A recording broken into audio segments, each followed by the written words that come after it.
امام احمد بن حنبل رحمۃ اللہ علیہ فرماتے ہیں کہ حدیث ان لوگوں سے لکھی جائے، ان لوگوں سے لی جائے، ان لوگوں سے اخذ کی جائے جن لوگوں کو اس پر مکمل قدرت حاصل ہو.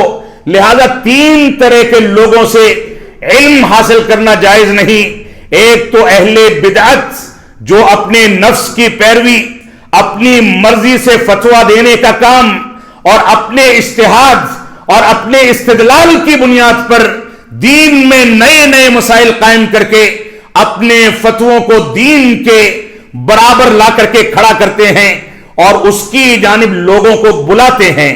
اور ایسے ہی وہ شخص جو دین کے معاملے میں جھوٹ بولتا ہو یا عام زندگی میں جھوٹ بولتا ہو، اس سے بھی دین حاصل کرنا صحیح نہیں. اور ایسے ہی تیسرا وہ شخص جو غلطیاں کرے حدیث رسول میں، دین کے مسائل میں، اور لوگ جا کر کے اس کو تنبیہ کریں، اس کی اصلاح کریں اور وہ اصلاح کو قبول نہ کرتا ہو، اس سے بھی علم حاصل نہیں کیا جا سکتا.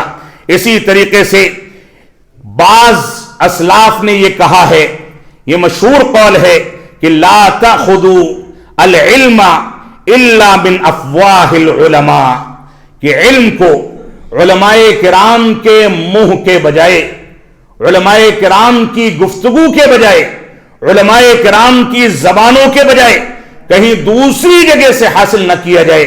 آج کے دور میں سوشل میڈیا ہمارا استاد ہے، شیخ گوگل ہمارے علامہ ہیں.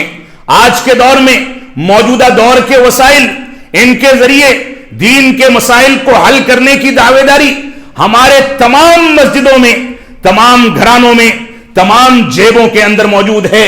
بڑے آرام کے ساتھ ہم مسئلہ گوگل کرتے ہیں اور لوگوں کو جواب دے کر کے بیٹھ جاتے ہیں.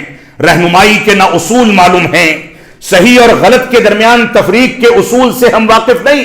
اس کے باوجود جواب کو حتمی اور یقینی جواب سمجھ کر کے دوسروں کے سامنے پیش کر دینا. سمجھ لیں جو شروع میں واقعہ ذکر کیا گیا وہی ذمہ داری ہمارے اوپر عائد ہوتی ہے جو امام مالک رحمت اللہ علیہ کے بلکنے کا سبب تھا.